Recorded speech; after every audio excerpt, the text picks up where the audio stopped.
This is my first video for the year 2026.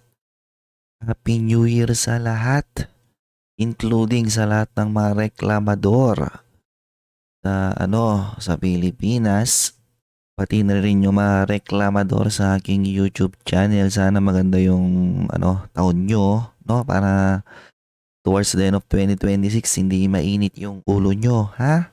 And the best way to start the year in my YouTube channel is yet another reaction video. Isa siyang topic na napapanahon. Actually, this one is just requested from one of the supporters in my Patreon. So, napakahaba niyang video.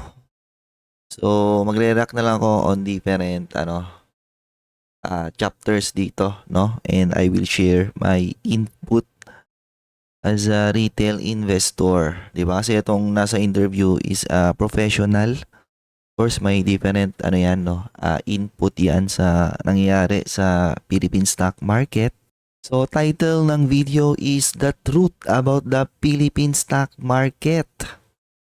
Broken but profitable. So, nagiging topic ngayon ng Philippine stock market kasi may mga headline na siya daw yung worst performing stock market in the region, and baka hindi lang sa region, no? Baka one of the worst performing stock market in the world. Siguro post-COVID or maybe kahit last year 2025. However, what if I tell you today that the best place to put your money for the next 10 to 20 years is the Philippine stock market? Ha? Philippine stock market, lagapak na nga. Ibigay mo pa dyan or invest mo pa dyan yung pera mo. Yes, okay. In the short term, syempre hindi mo yun makikita kasi puro negative yung nakikita mo. Pero in the long term, I think you're going to thank me, okay? After 20 years, 30 years, you're going to take a look back at yourself and sabihin mo sa sarili mo, oh nga no. At pala, sinunod ko na lang yung di ba? Parang lasing-lasing na content creator na yon. Di sana, ganto-ganto na, ganyan. Kasi ang mga opinion ng mga tao dyan, no, mga participate sa mga stock market is always based on price action. Okay? Bagang overall price action pababa, malamang puro sangkatutak na negative yung sabihin ng mayan. Yan kapag ang isang price action paangat, puro positive naman yung sasabihin nila. Di na nagbago yung mga retail investor, no? They always focus on the on the price action, on the current narrative. They don't focus on the opportunities na nakatago. The long-term potential opportunities. This is why a lot of you are losers, no? Di na nagbago yung performance nyo. Mamaya, babanatan ko yung mga nag-i-invest sa US market, etc. etc. Anyways, ito yung summary ng nangyari sa stock market for the full year of 2025. The PSEI negative 7%, FMETF negative 4%.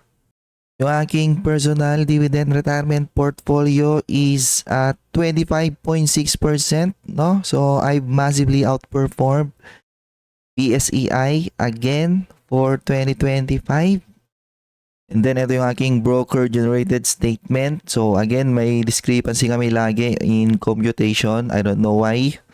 Minsan mas mababa yung na-compute ko, minsan naman mas mataas. So this year, mas mataas yung computation niya sa performance ko. So 26.6% compared sa personal computation ko na 25.6%.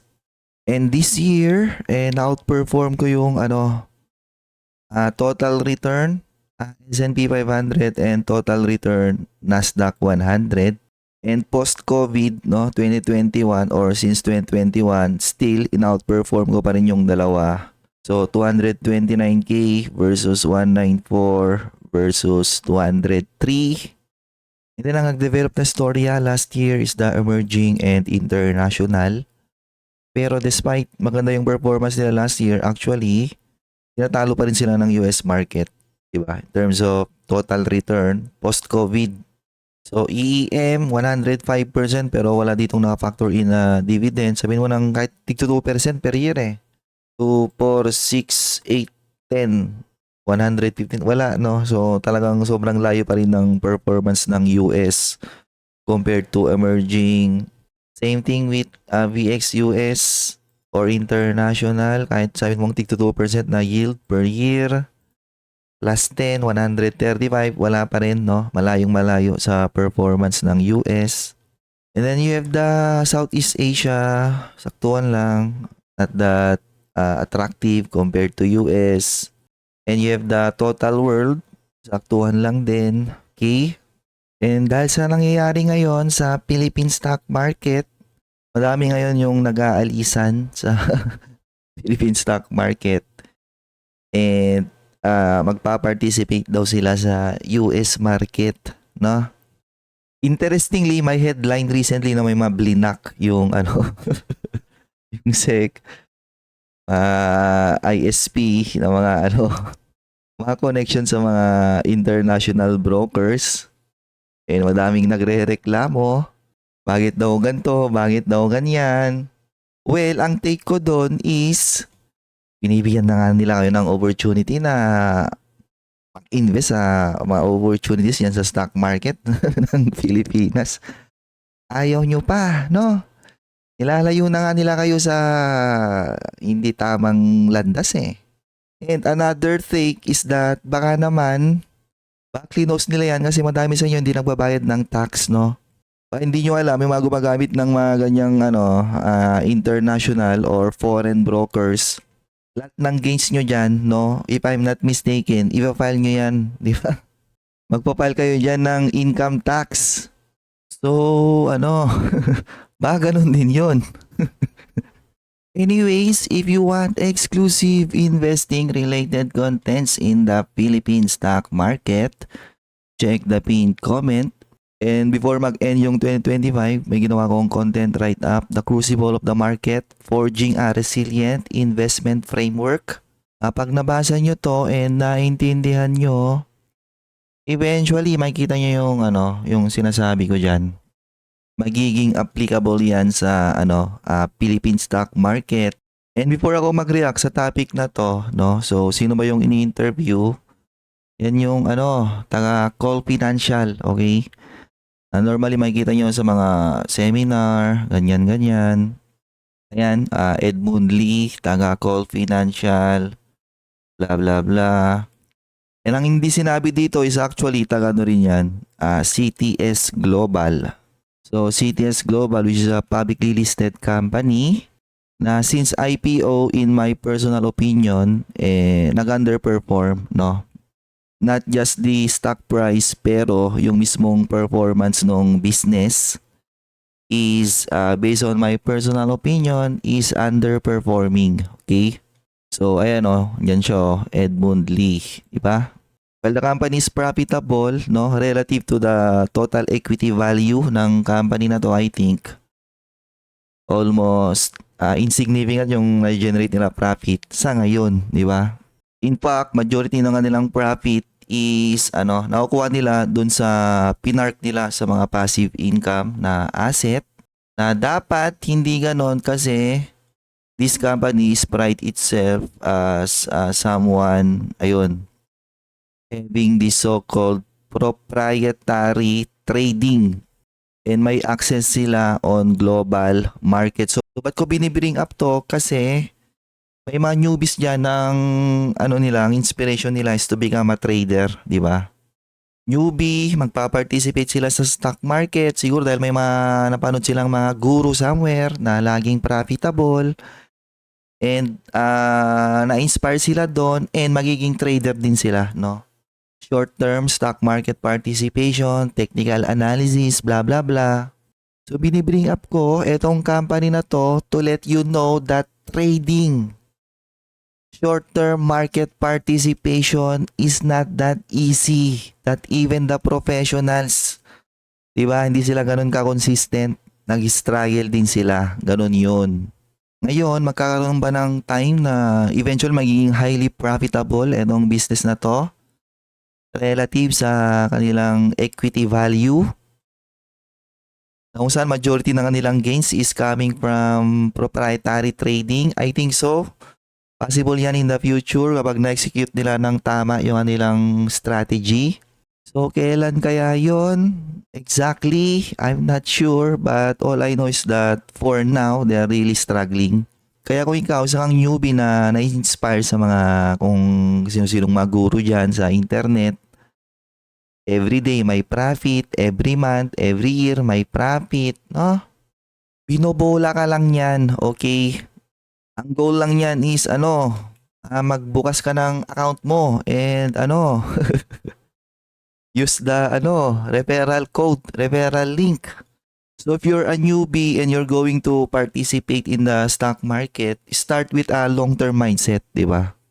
Suggestion ko lang is build a long-term diversified portfolio.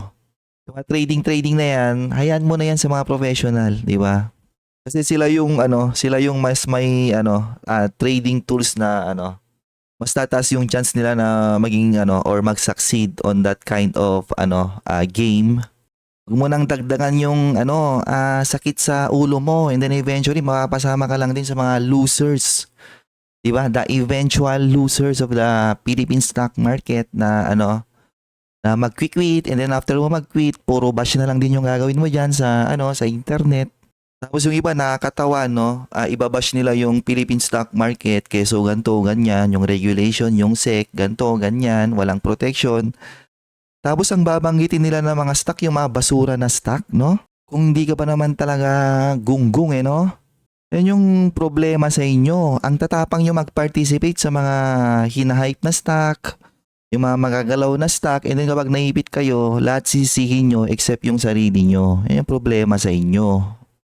So the first topic, regulatory challenges and market integrity na lagi kina-question yan sa Philippine stock market. Keso ganyan, keso ganto, kukunti yung protection sa mga retail investor. Ba't ka nila pro-protectahan sa sa stock market kung lagi mong binibili mga basura na company, di ba? So yung mga ganyang issues about regulation, nangyayari yan sa lahat ng stock market. In fact, sa US market kung saan limpak-limpak yung listed doon na companies, siguro araw-araw doon yung nangyayaring pump and dump eh. Yung mga ngaw-ngaw dyan sa internet, talaga yan, mga masyadong bias, no? Trust issues in the Philippine stock market. Again, ang narrative lagi na magde-develop kung ano yung current price action or trajectory, no? If the stock market is going down, ang narrative is that pangit. If angat, obviously ang maging narrative is maganda. However, para sa akin, lahat ng mga ganong klase ng narrative in the internet na nagde-develop, whether pababa or patas ang stock market, all of those are noises, no?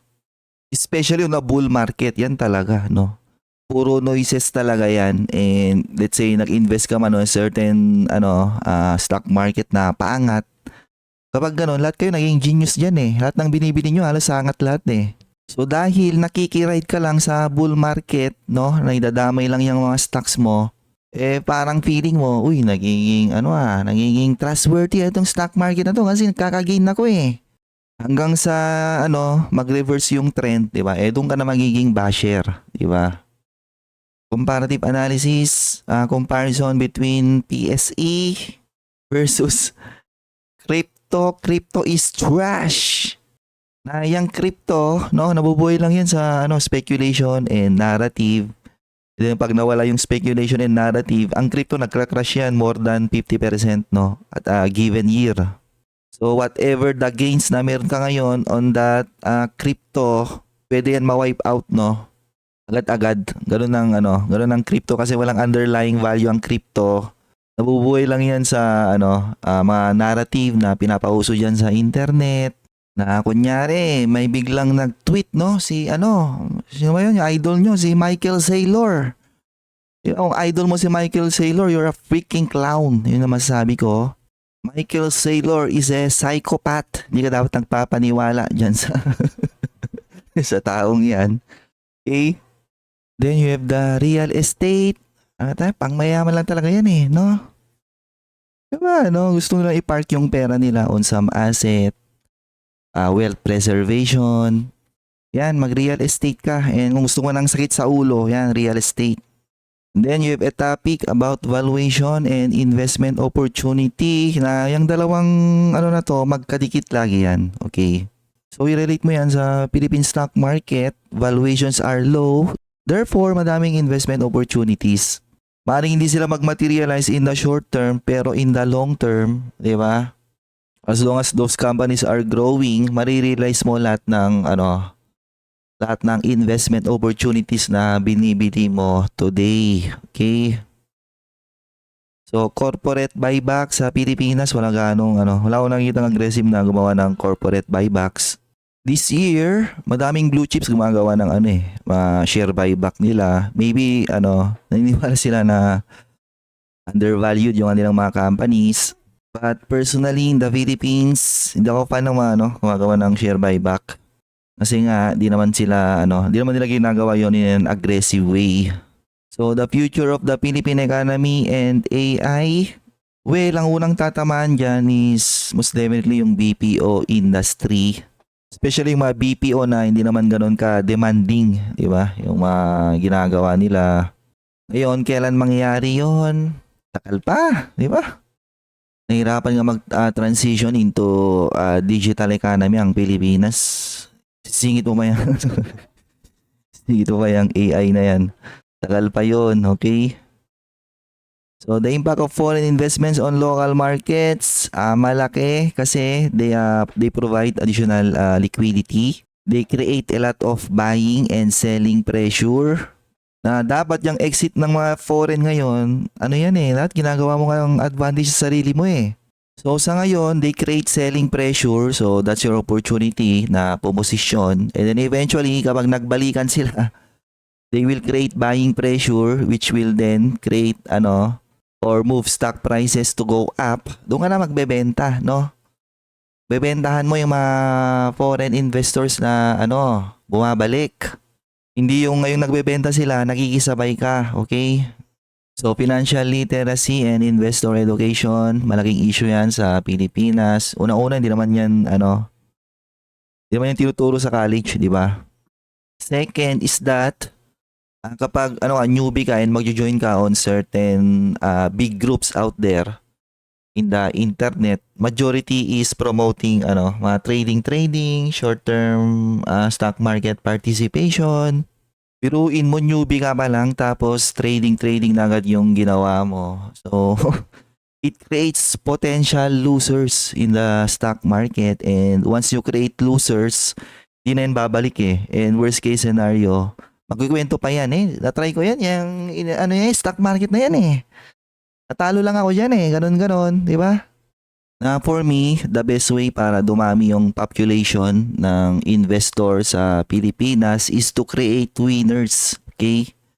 And the best way to create winners is introduce them or introduce these newbies to long-term investing.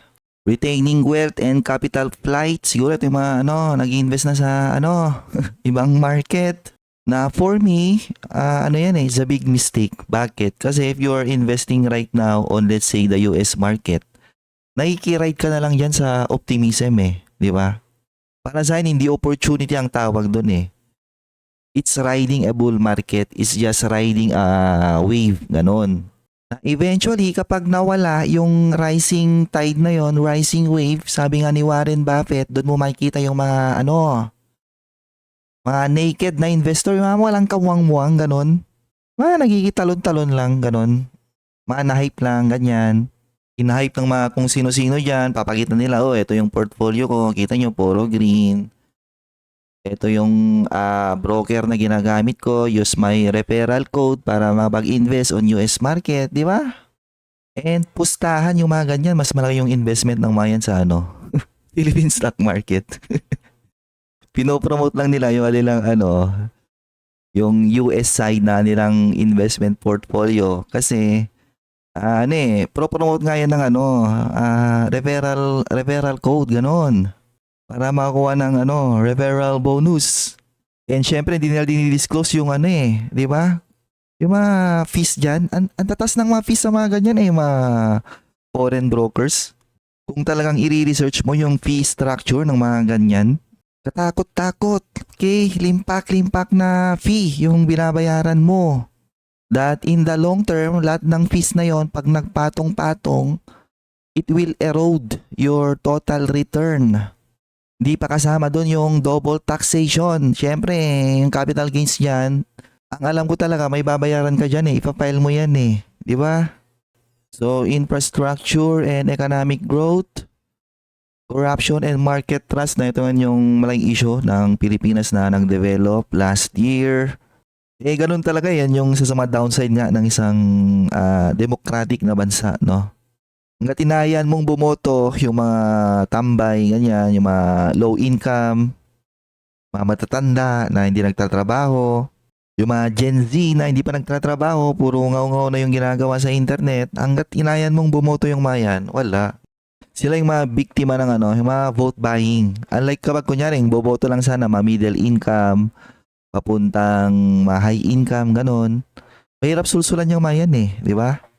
Investment strategies for Filipinos. Just buy the Philippine stock market. Doesn't matter ano yung narrative ngayon dyan sa internet. Those are just noises. What you need to do is to keep on looking for opportunities and press the buy button and always have a long-term mindset. Napaka-importante yon. Kasi stock markets are cyclical. So, while yes, nag-struggle ngayon ng PSEI, hanggang sa eventually, hindi mo namamalayan, siya na yung nagrarally, di ba? And yung ibang market naman yung nag-struggle. Ganon yun. Importance of pension fund. So, gumagana lang yung mga ganyang pension fund. Una-una kapag magaling yung nagmamanage. Para talagang mag-grow niya, di ba? Yung kino-contribute on that pension fund. Ngayon, kung hindi magaling yung nagmamanage, kailangan meron kang young workforce, di ba? Na magko-continue na mag-contribute sa kanilang working lifetime. Eh ang problema, parang puro reklamador ngayon yung mga Gen Z eh. Pag lumaging reklamador yung mga yan, nagpatuloy, yari yung yung mga future retirees. Okay?